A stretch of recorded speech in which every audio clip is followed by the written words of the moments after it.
Andy Katz is a workers' rights and environmental attorney, serving his third term as an elected board member of the East Bay Municipal Utility District. EBMUD is the governing body that ensures clean and reliable water in Alameda and Contra Costa counties. From 2013 to 2014, he served as board president. The water district, by the way, includes all three of our league's cities, Berkeley, Albany, and Emeryville, as well as El Cerrito and many other cities. And he has spoken to us in the past about water issues, but he also has worked for a former chair of the Sierra Club California, and he has attended many COP meetings in person, including this latest one that I think started on the 30th of November and went through the first week or so of December. So it is my great privilege to introduce Andy Katz. Hello, Eric. Yes. I can't talk now. We have the Hi, Andy, you're muted. All right, thank you so much, Carol. I am very pleased to be here with the League of Women Voters today to talk about what happened at COP28 and what to expect in the years ahead, especially going into this coming year, regarding our climate and what the United States and world governments are doing about it. I certainly connect my own role as a director representing our communities on the East Bay Mud Board, where we are stewards for our water. And we know that our water supply, like many other services that our environment provides for us, are at risk because of climate change. So what I will do now is pull up a slide.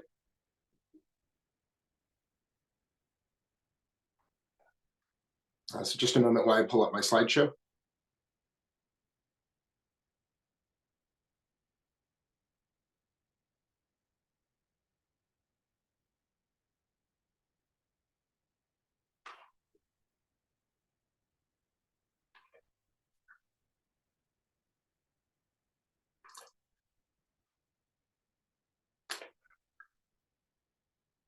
All right, is my slideshow visible?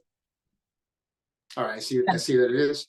So I've titled this, "It's an Emergency," because I do believe that we are facing a climate emergency. And I also think that this is the first time that the Conference of the Parties has really embraced that mindset in terms of the actual declaration. Whether it's amounting to that in terms of action, I think is a more complicated discussion, and I would say no. Collectively, we're not seeing the action that an emergency would call for, but we are seeing the words starting to match, and we're starting to see some more action. So I'm glad to share with you what happened in Dubai and what to look for in the future.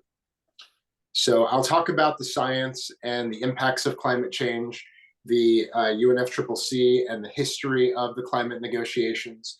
I'll cover some big picture issues like mitigation and ambition, and I'll also talk about equity, finance, transparency, and loss and damage. So you may have seen various different graphs. This is from the Intergovernmental Panel on Climate Change, the IPCC. That is the world body separate from the United Nations Framework Convention on Climate Change that reports on science. This is a scientific body. They're not a negotiations body, but there is a process for their selection of leadership, but they're known to be a very reputed scientific body. And what you can see here is that we are rapidly headed towards 1.5 degrees Celsius as an average temperature rise above pre-industrial times. And we are climbing much faster now than in any other phase in recorded history, and that is very concerning. 1.5 degrees is regarded as the level where we begin to see meaningful changes that really start to impact the livability of the planet. Of course, we're already starting to feel those impacts. We've been seeing extreme weather events like very, very severe storms, very severe droughts, very severe other snowstorms and other types of events that affect us. We're measuring sea level rise, but 1.5 degrees is acknowledged by the IPCC as a very significant threshold where we are able to reliably avoid tipping points. We're able to preserve livable areas of the planet in terms of agriculture and water, and the risk gets much more severe after crossing the 1.5 threshold. So we are getting very close to crossing that threshold. And you can see some of the scenarios that the IPCC has identified right now on our current trajectory do have us crossing that threshold this decade.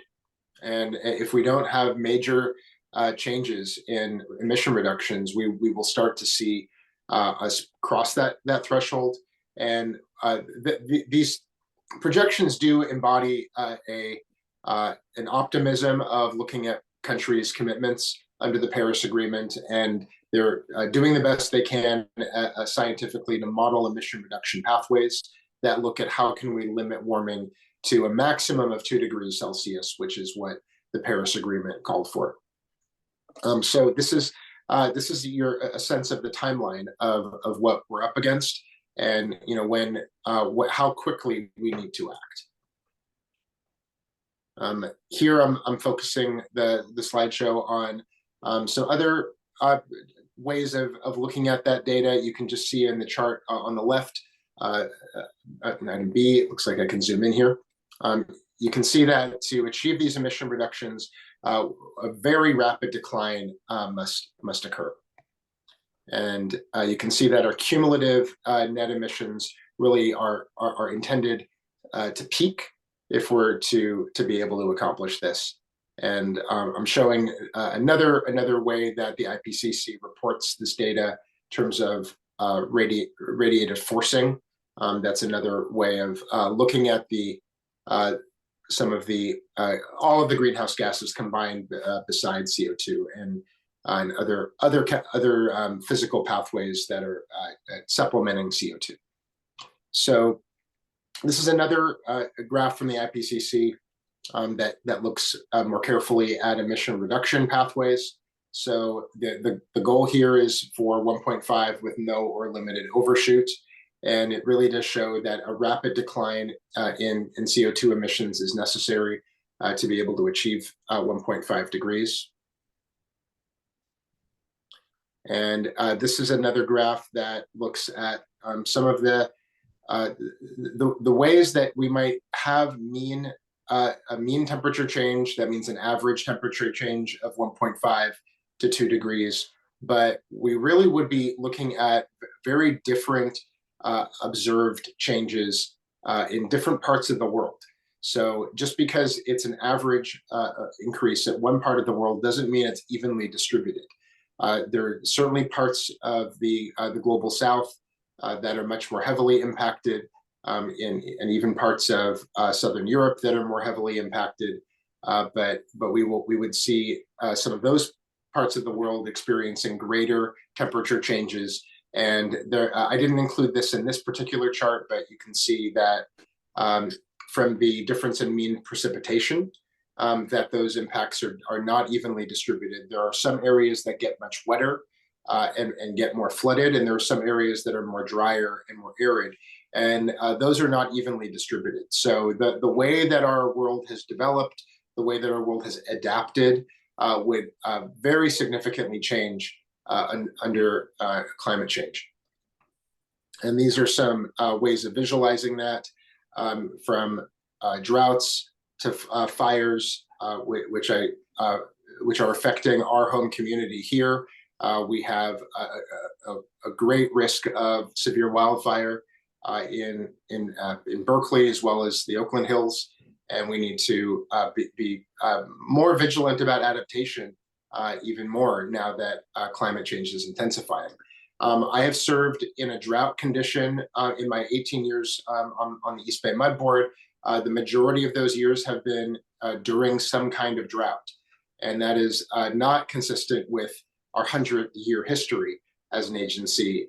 These droughts that are happening are more frequent and more severe, and we can expect that to continue the hotter things get. And sea level rise also affects habitat as well as our ability to live and interact near the shorelines. So those are just some of the impacts that we can expect to get worse if we don't manage climate change, because we're already feeling the impacts of climate change. So a little bit about the United Nations Framework Convention on Climate Change. So this is an international treaty that recognized the problem of climate change. Its objective is to stabilize greenhouse gas concentrations at a level that would prevent dangerous anthropogenic, that means human-induced, interference with the climate system. So the Framework Convention is a Senate-ratified treaty. It's put into force, and it also designates responsibility for developed countries to lead the way on these efforts, and it identifies the needs for finance and adaptation, which is a key area of the negotiations. So this was ratified by the Senate of the United States in 1992. And so we've been talking about this for a while. So after the UNFCCC formed, that's when you saw these annual events called the COP, and that stands for Conference of the Parties. So these are just some pictures from various events over the years. There's, on the left, you can see that there's a very structured podiums for representatives from all 192 participating parties and observer states to make interventions from the floor. On the right, you can see they're celebrating after the Paris Agreement was agreed, and there's leadership on the podium. And there's a lot that happens in several countries. There's a lot that can happen outside of the actual conference hall. That wasn't really something that was a feature in Dubai because of the way civil society doesn't have the same opportunities to gather outside like was able to happen in Paris and elsewhere. But those are some examples from other COPs. I'll talk a little bit about the Kyoto Protocol. That was the first implementing instrument under the Framework Convention that was adopted in COP4. And it set up some schedules of emission reductions during commitment periods that were negotiated in the protocol. And that meant that developed countries were to reduce their emissions by 20% by 2020. But the United States was never a party to the Kyoto Protocol. There were a couple other countries that were developed countries that withdrew or didn't fully comply. So the Kyoto Protocol had some mixed success. It did initiate the beginning of developed countries committing to and performing emission reductions, but it had some very significant problems that prevented it from being effective. The Clean Development Mechanism is just one thing that I will compare it to, in contrast to Article 6 under the Paris Agreement. This is this idea that countries could use this flexible mechanism to trade their credit. So they have this obligation under Kyoto to reduce emissions, but they're able to purchase a credit from a developing country that is contributing some kind of action that reduces the carbon emissions. There were a lot of problems in the Clean Development Mechanism. Countries were assigned an amount unit, and that became regarded as hot air because those assigned amount units were really just a regulatory invention. It didn't actually reflect anything in particular besides just an administrative decision that they should be given a credit. That really inflated the sense of progress and didn't allow for it didn't allow for the mechanism to achieve as much reduction as it could or should have. There were some problems around whether there were really differentiated responsibilities, in terms of the developing countries having the differentiation of being able to have the right to sustainable development. But it led to this problem of maybe that there could be double counting of their effort, because there just wasn't the same regime for accounting under the Kyoto Protocol that there is under Paris. Under Kyoto Protocol, only the developed countries actually had specific responsibilities that were accounted for. And of course, emissions across global North and global South were very different in that decade compared to now. There were environmental integrity rules, but there were concerns that some of those were not strictly applied. So the concepts in these instruments were whether those tradable credits would be real, additional, permanent, verified, and there was never a decision that actually required those the use of those mechanisms to be supplemental. But that's a concern that would some countries be using the market mechanisms to overwhelm their ability to comply with their Kyoto requirements, or they supplemental to what they're actually able to do domestically. So those are some concerns with this clean development mechanism, and I'll revisit this when I talk about Article 6. Just to walk through what happened in Copenhagen, this is when the really big change happened from the top-down sense of where Kyoto was organized into a bottom-up framework that Copenhagen introduced. So this meant that because you had several parties that would, particularly the United States, that would not commit to a centralized, agreed upon schedule of reductions of each country being decided in the instrument exactly how much they would be reducing. The mode that was introduced in Copenhagen was this pledge and review. Each country nationally determines what their contributions will be, and then they will be reviewed periodically. That was also a significant event because that's the first time that $100 billion was thrown out as a climate finance pledge by then Secretary Clinton.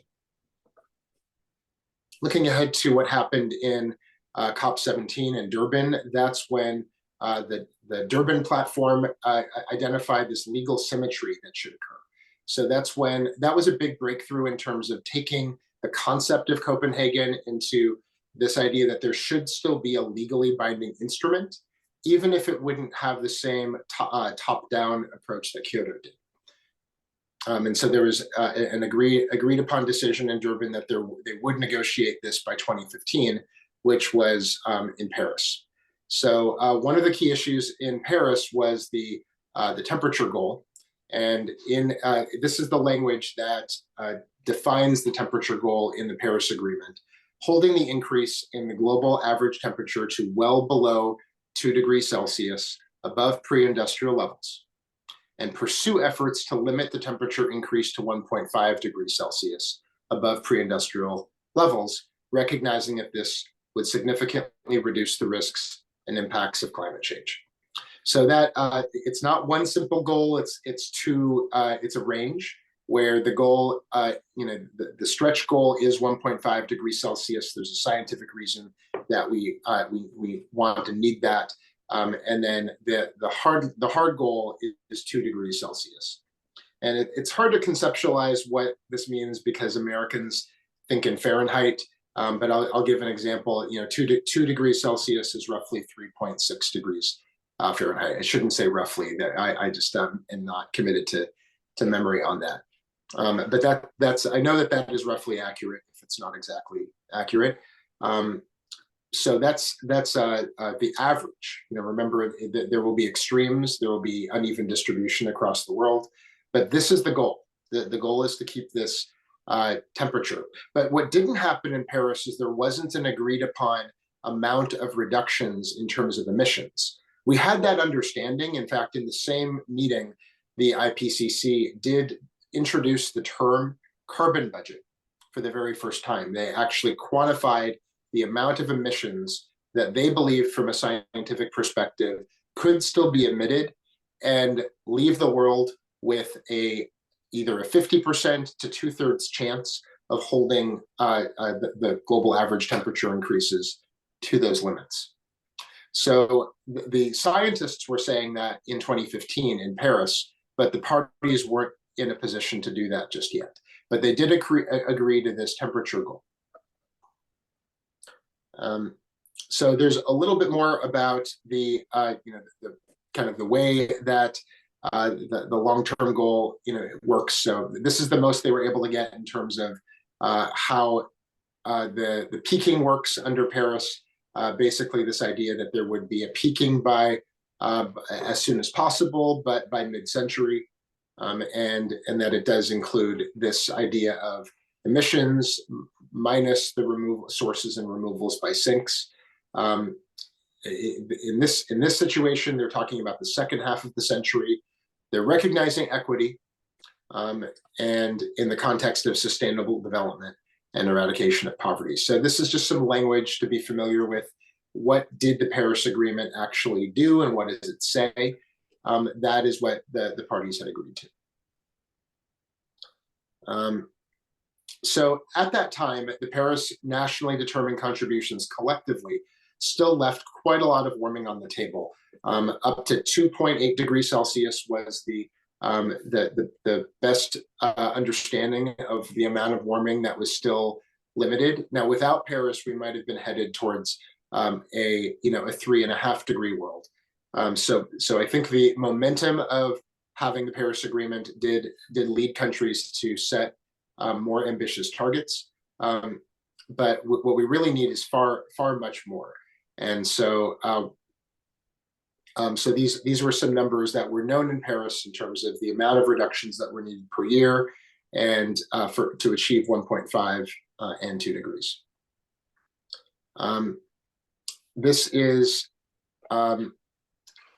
you can ignore that mitigation cycles. That's just something that didn't delete from my slide here. But what you can see here is a great resource from an organization called Climate Action Tracker.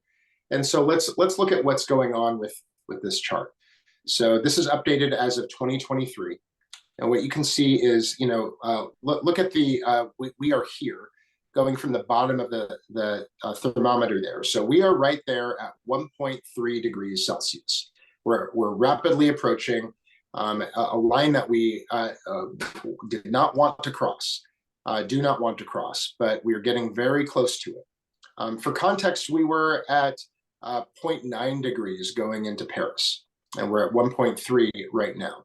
So Climate Action Tracker does have an optimistic scenario that they view as the best case scenario. It assumes full implementation of all announced targets, including corporate and country and net zero targets. There are these other documents that include long-term strategies. So there's another feature of the Paris Agreement besides the nationally determined contributions called long-term strategies. Those aren't, a commitment. Those are just an idea. It's just a long-term plan that countries can voluntarily submit. So Climate Action Tracker is including the most ambitious plans that countries have put out there and said, we think that we're doing this, we are intending on doing this. So it's looking at that most ambitious scenario, that most optimistic scenario. And in that scenario, we just barely make it. But realistically, we're still breaching 1.5, with a median range of 1.8 degrees Celsius. So that is still that tells me, as an optimist, that tells me that we still have hope, that we are able to do this. Countries have put out the strategies, the commitments that do allow this to happen. They're just not legally binding yet in everywhere they need to be. So you can look over at pledges and targets. That's still what that starts to do is it's only basing it on 2030 NDC targets and things that are submitted and binding. So based on what is submitted and binding, there still is a big range of uncertainty here these targets could go all the way up to 2.6 if some accounting was wrong or if something slips. It could be as low as 1.7, but the median range of expectation here is 2.1 degrees Celsius. So we're still not on track to meeting Paris Agreement goals, because the pledges and targets that are actually committed to globally are above 2 degrees Celsius. But again, I think there is hope for those more ambitious targets in the next cycle that's coming up to be able to start reflecting this more optimistic scenario, because these countries have already put forward in these informal long-term strategy documents that we are able to come in at 1.8 degrees. So that's what I like to hope for, but we need to be vigilant, because if we only think that things are just going to be based on the raw 2030 NDC targets, we're blowing even further. This could be as high as 3 degrees Celsius and a median of 2.5. And if we're just based on actual policies and actions that are already legally in effect in those countries, then things are not looking great. It's even higher at 2.7 degrees as the median, and it could be as high as 3.4. So we have a long way to go to making sure that the policies are translated into 2030 and 2035 targets, that they're actually put into enforceable actions, and that they really get achieved. So we can do it, but we still have a ways to go. So I'll let you look at that slide just a little bit longer. And now we'll talk about equity. So we have a world with a lot of variation in terms of access to capital, access to development. The global north did develop using carbon-intensive technologies. And in the words of President Obama, the role of climate finance is to assist developing countries to skip the dirty phase of development.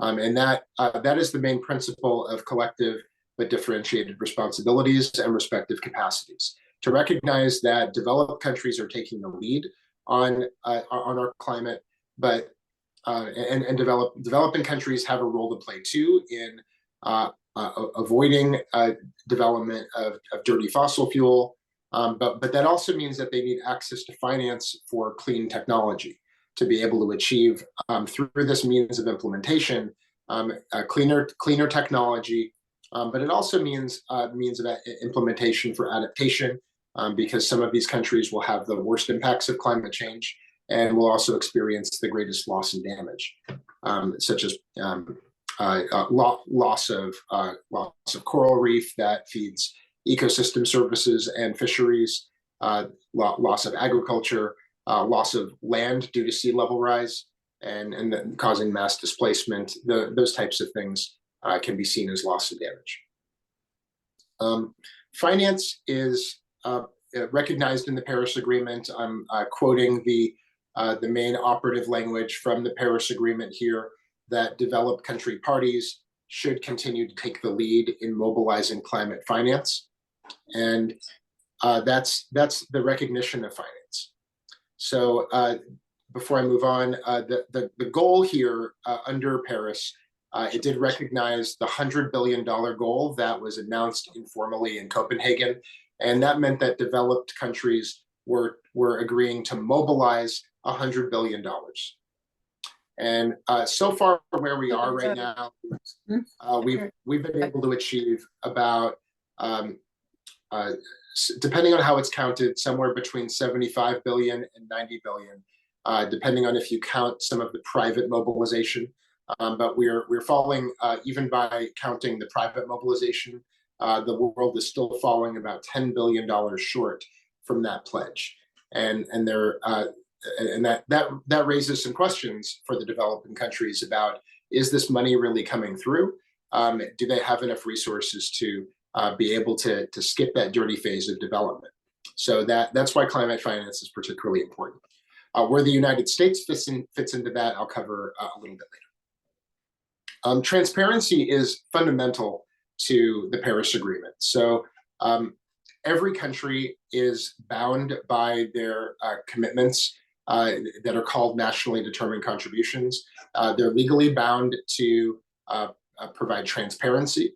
They're not necessarily legally bound to actually achieve the contributions that are being pledged, but the transparency system does help enforce that, because it is very morally embarrassing for a country to not meet its NDCs. And so there's a lot of pressure on countries to treat them like commitments, even though they're legally regarded as contributions. The trust of parties in being able to know that each other are actually accomplishing what they say they're doing, that is also a main motivating factor in trusting that these NDC numbers are accurate, and that motivates the parties to be able to increase their ambition over time. The NDCs happen in cycles of 5 years. Some countries only really a couple groups or countries like the European Union are intending on updating as 10-year timeframes of NDCs, but they're still updating the next 10-year timeframe every 5 years. So these 5-year cycles are part of the theory of increasing ambition, because we know that the NDCs we have right now are not enough. So the United States started off with an NDC of 26 to 28% by 2025 that was able to be enacted through the Clean Power Plan and state actions. And also, just to recall, the United States' agreement to Paris is done by executive agreement. It's not a Senate ratified treaty. And so recall what happened in 2020. We saw the United States election happened in the COP right after Paris. And so United States civil society certainly mobilized and said to the world, we're still in, because whatever that incoming president was saying he would do in terms of withdrawing from the Paris Agreement, the way the treaty was written, actually, the Paris Agreement only allowed for withdrawal 3 years after it went into force. So President Trump was only able to actually pull the United States out of Paris for less than a week before President Biden put us back into Paris. So the United States, but this was a disappointing episode in terms of an interruption in the confidence in the United States. I do think that matters. It matters in so many ways to have leadership at the executive level of the United States that is showing respect for rule of law, showing that we are concerned about the global community, especially protecting our climate. In the meantime, we saw attempts at regulatory rollbacks across many EPA rules and other incentive programs. But the United States is back. So President Biden did announce a 50 to 52% reduction by 2030 in the next NDC. And the Inflation Reduction Act is capable of achieving that range, not entirely on its own and not entirely as fast as we need it to. So the studies that I've seen show Inflation Reduction Act incentives phasing in that 50 to 52% reduction a little bit later by 2035. What that tells me is that the actions that states and cities can do makes a huge difference in whether we can achieve those goals by 2030, like the NDC says. So the Inflation Reduction Act sets the table. We have a menu of various incentives. I'm really excited to be getting an estimate for a heat pump pretty soon, and I know that I can get a tax incentive, and that may help me be able to afford that heat pump, compared to without it. Similar things like that. Berkeley, the city of Berkeley, is looking into a just transition program that would pre-qualify contractors and help combine state and local and federal incentives and be able to develop economies of scale while creating high road union jobs to be able to deliver electrification. So the things that our cities and our states are able to do can help accelerate and go beyond that 50 to 52%, and we need to do that. Now I'm going to get to what actually happened at COP28. And this is a view of the plenary. This was another COP that was in the in the venue of a state that is very carbon intensive, and the president of the COP was the head of a state-owned oil company, which did have a lot of civil society very concerned that we wouldn't be able to achieve the ambitious declarations that we needed to be able to show that the world is getting serious about climate change. But we did have a positive outcome at the end, and I'll talk about what happened. These are some of the images that I think are interesting to see. So that plenary session is really just one corner of the whole venue. There's a lot that happens at the COP, and I engage in the negotiations primarily. I don't have a lot of time to get out to side events, and to I get out to some, and I do meet with primarily a lot of my time when I'm at the COP is meeting with the State Department, meeting with other party negotiators, particularly for the areas that I'm focused on, like Article 6, particularly in meeting with the State Department around the big picture issues like the fossil fuel phase out declaration and other key issues in the negotiations, meeting a lot with civil society, my colleagues from advocacy organizations across the world. But there are so many opportunities for civil society to participate. And, so there were marches inside the venue, and you can see some of the signs that were there. There was a lot of really unique architecture at this, big expo center in Dubai. So those are just some pictures that I wanted to share with everybody. What the outcome said is, I think, a very exciting energy package, but still a lot of questions about how. So the agreement was to transition economies away from fossil fuels in a just, orderly, and equitable manner this decade. There are some exceptions for transitional fuels. There are definitely some dangerous distractions that we should be wary about. Those are reservations that the parties as a whole, to get unanimous agreement, had to incorporate because of the benefits of being able to have this bold declaration that said that we are transitioning away from carbon emissions entirely by mid-century. So the fact that they could agree to that, also to triple renewable energy by 2030, this is the most ambitious declaration that a COP outcome has ever stated. So I don't want to say that this declaration is perfect in any way.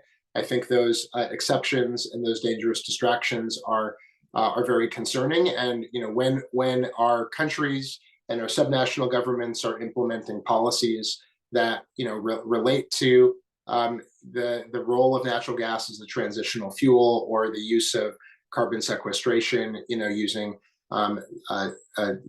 technology-based sequestration, we need to ask ourselves, are we on track towards meeting our goals? And I think in many cases we can find that we are able to make those investments in renewable energy and energy efficiency and get there faster. So I think that's how to interpret the outcome. But as a whole, this sends a big signal to financial markets that the future is renewables and the past is fossil fuels. The other outcomes of COP28 included the global stocktake. The global stocktake, this is the first time under the Paris Agreement that this had ever occurred. So this is a 5-year cycle feature where 2 years go before the next new pledging round of nationally determined contributions. There's supposed to be an event called the global stocktake. Really, it was a negotiation session for about 3 hours every day that lasted at least 3 hours every day in the big open session until the end. That's the mode that they took, with parties taking turns with their own interventions. There were several iterations of documents, and what I was very concerned about in the beginning, that the early drafts of the global stocktake outcome totally failed to recognize the amount of actual emission reductions that needed to occur. And I just was thinking that how can the parties, in all honesty, agree that they've taken stock of where we are, but not have any idea where we're going? But it was very positive that in the final outcome, that the global stocktake decision recognizes that limiting global warming to 1.5 degrees with limited overshoot requires that deep, rapid, and sustained reductions in global greenhouse gas emissions by 43% by 2030 and 60% by 2035, and reaching net zero by 2050. So there's an emissions reduction goal in the decision for the first time ever. There has never been an actual global emissions reduction target as a whole. The IPCC has said that this is what we think from a science perspective, but the parties have never actually agreed to one collective reduction goal besides the logic of the temperature goal. So this puts those pieces together. What it doesn't do, though, is it doesn't actually divide up responsibility. It doesn't even divide up responsibility between developed and developing. It doesn't divide up responsibility between different stages of development. It doesn't really have any kind of framework for looking at how ambitious are you doing now and how much more ambitious do you have to be. I think what's going on here is that these are very sensitive discussions that are difficult to negotiate line item by line item among 192 parties to the convention. The analogy that I like to share here is, imagine you go out to dinner with 192 of your best friends, and you all have a wonderful feast, and then you get the bill at the end, and you pass the check around, and then you see how short we are. Well, we're really short. We are really far behind on this bill. Pass it around again, and you can call out, okay, everybody needs to chip in this time. We're still low on the bill. If only they could lock the doors and say nobody leaves this table. Nobody leaves the party until the bill is settled. But that's not what's happening here. In fact, they can't agree on who ordered what. They can't agree on, maybe somebody took more than their share. Maybe somebody actually, ordered and didn't pay last week. So I can take this analogy further, but those are some of the historic global development issues that are going on in this process. So there's a lot of equity considerations there, and that explains some of the gap here and the complexities in being able to negotiate this on a multilateral environment. So what we see is a lot of these pledges and increases in ambition. They're coming out of announcements that you may see in the communiques from the G7 or the G20, or bilateral events that happen between certain pairings of countries like Brazil and Japan, like the United States and Europe, like the United States and China. So a lot of those economic relationships, both bilaterally and in smaller organizations, are driving country decisions about how they're going to increase. And the COP still plays a very important role in the technical negotiations and keeping all of the pieces tied together and keeping the momentum going.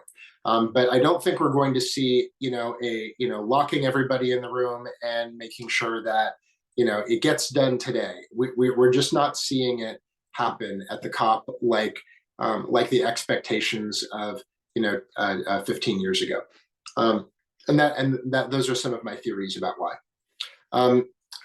Some of the other outcomes in COP28, there were procedural steps towards this new collective quantified goal.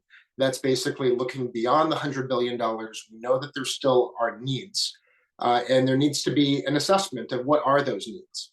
So there's a new negotiation happening to figure out what is the new goal. But there is a worrisome situation because that $100 billion from the last round is still having a shortfall, and it raises some real questions about is the developed world going to be able to step up for this new goal, given how hard we struggled for the current one?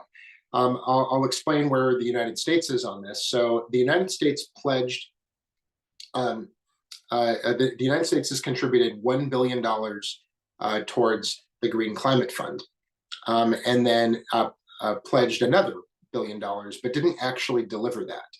There are some reasons why this is challenging, because the Congress has not actually authorized a significant contribution to the Green Climate Fund. President Obama and President Biden have had to literally dig within the couch cushions of the State Department budget to come up with the United States contribution. And this is causing a debate in Congress. Congress is actually, the House version of the State Department bill actually has a rider currently in its draft form that would restrict the Biden administration from sending any further money to the Green Climate Fund. And so this is a real debate where we have a major part of the three branches of government actively denying our responsibilities to contribute to the Green Climate Fund. And this is holding back our ability to do our part as a major economy in the world. So I was very pleased to see, however, Vice President Harris make a pledge during COP28 that announced a $3 billion contribution to the Green Climate Fund. It didn't acknowledge the $1 billion shortfall that didn't get delivered in the last round. And I take that for all of its complexities, that it's better to show that we mean the $3 billion and that we want, that's our ambition. That's what the United States stands for, is having more of a showing down the road and in the future. But it is this big missing hole that we have $1 billion that was pledged in the last round and was never delivered. So, how to count that, I think we have to understand it in all of its complexities. Some of the other things that happened at COP28, there was a work program scope for just transition. So there's starting to be talk at an international level of what does that mean. Just transition typically means looking at workforce quality and looking at how do we have decent work which has a more thoughtfully and well appreciated understanding in the international community. I'd say, here we would think of it as high quality, high road union jobs. I think that's the way we would think about that. We wouldn't just say decent. It just means something different in the American dialect. But that's what a just transition is focused on. It also might be looking at economic development for communities as we start to see fossil fuel intensive industries decline. How do we make sure that we take care of our workers and our communities so that people are doing well in this transition? So that I think it's more important that we be looking at it carefully at the domestic level, because global economies are very different, and the same structures that work in another country might not work here. But exchanging ideas, I think, is very helpful, and I'm excited to see what comes out of that. I'm certainly working on just transition in my role as an EBMUD director, where I believe that we need to be working across local governments to make sure that workers who are eventually displaced by closures, from oil and gas facilities, that we find mechanisms to guarantee work, that we guarantee that highly skilled workers who know how to work with, for example, pipes, that they can get in and work on municipal pipes, where we're able to provide a comparable standard of living, and we're able to provide a secure retirement. And I think we have a long way to go to actually develop those programs and deliver them. But that's the vision that I'd like to see for just transition here at home. Adaptation is another important thing that was negotiated. There was a global goal, a framework adopted, and a work program. Still no very clear targets, no major funding pledged. There was a loss and damage fund, and this is actually pretty big news. There was a very big political breakthrough at COP27, and that was formalized very quickly without a lot of fanfare, pretty much at the beginning of the meeting. So this loss and damage fund and initial operationalization arrangements were agreed to.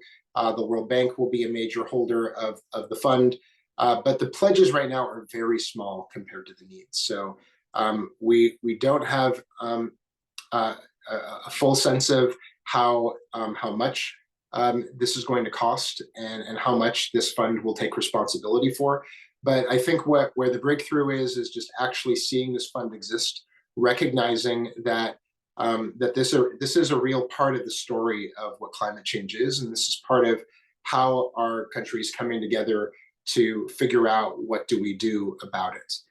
So it is mitigation. I think is front and center because we are still in the window of being able to prevent the worst impacts. But when we think about the impacts that are becoming increasingly likely to happen, we need to start thinking about how does this fund actually start to reach communities when a disaster strikes, and communities need support to be able to recover, get food and aid, be able to repair economies. But this fund right now is not scoped in a broader way of actually helping to resuscitate major losses that would be highly displacing. We're not at that scale yet. So that's what I could share about the loss and damage fund. And Article 6 was a very interesting and intense time.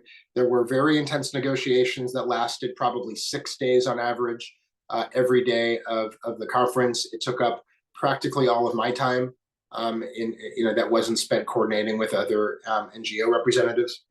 And what there's Article 6 could be, its own multi-part seminar. So I won't even try to get into it here, but it's basically carbon markets and the same idea of a country has pledged its ability to reduce emissions, but then it will still try to purchase a credit from another country that allows it to avoid making that reduction domestically, and then we'll take credit for something that's happening in another country. So there were a lot of problems with some of the proposals that had been being worked on. It's highly technical work, and there were questions around, would the rules that were on the table protect the environmental integrity of the Paris Agreement? And I think many parties that were looking at it realized that it wouldn't and needed more work. So I'm happy to talk at length about Article 6 on another occasion or later. There just isn't time to be able to wrap up in a reasonable amount of time here. But I'm glad that they deferred this. It would have really undermined the outcome if they had adopted what was on the table. So more work is going to happen in COP29. So the global stocktake happens, it continues on. So the global stocktake is not just a one-time decision. It still continues through the next NDC update. And that NDC update is supposed to happen. All parties have actually been called upon by each other through COP decisions to update their NDCs to be more ambitious. But the normal 5-year cycle would close ahead of COP 30, which is scheduled to happen in Brazil. And COP 29 is going to happen in Baku, Azerbaijan, in November of this year. And while I don't expect there to be any major NDC updates this year, I think what we could see is major announcements that happen through the G7, the G20, these other bilateral events. There are some smaller multilateral events that happen. So we can start to see signals about the range that parties are talking about. And a lot of those events give momentum to the NDC updates that have to happen before going into COP 30. I think that Article 6 negotiations will be continuing. There is work that's happening right now to figure out the accounting mechanisms for carbon removal projects, that those are crediting for forest projects. One of the big questions is what happens when that forest project reverses, the trees die, and how does accounting work, and how does accountability work? That's just one example of some of the challenging issues that are happening in Article 6, whether credits that get transferred should be fully reviewed by the review mechanism before they get transferred. That's an important issue that is under negotiation for Article 6. So all of this attention and does go into carbon markets, but it certainly doesn't overtake the whole conference. But it is, I view it as somebody who comes from the environmental community, as somebody who wants to see the Paris Agreement get implemented without being undermined by loopholes. That's why I work on this, to make sure that we have an agreement that really stands strong and stands the test of time. So I take my time to track those negotiations and advocate to the parties, including the United States State Department. There'll be negotiations that continue on the things I just mentioned: just transition, adaptation, the NCQG for finance. So those are the things that I think to expect throughout the year. There's a major meeting that happens in June for technical talks, and then at the COP in Baku. This will, I think, be, the COP that just happened, I think, was the kind of COP where a major bold announcement came out. The COP that's coming up right now, I'm not sure if those same expectations will be emphasized. There's always urgency, and I'm sure that there will be a push to recognize that urgency in a significant way. But in terms of what's actually going to be the outcome of the COP, it may be more of a technical event. And I think that is sometimes okay. But what we do need to see is those NDCs becoming more ambitious before COP30, because time is running out. So with that, thank you, and I'll stay for questions.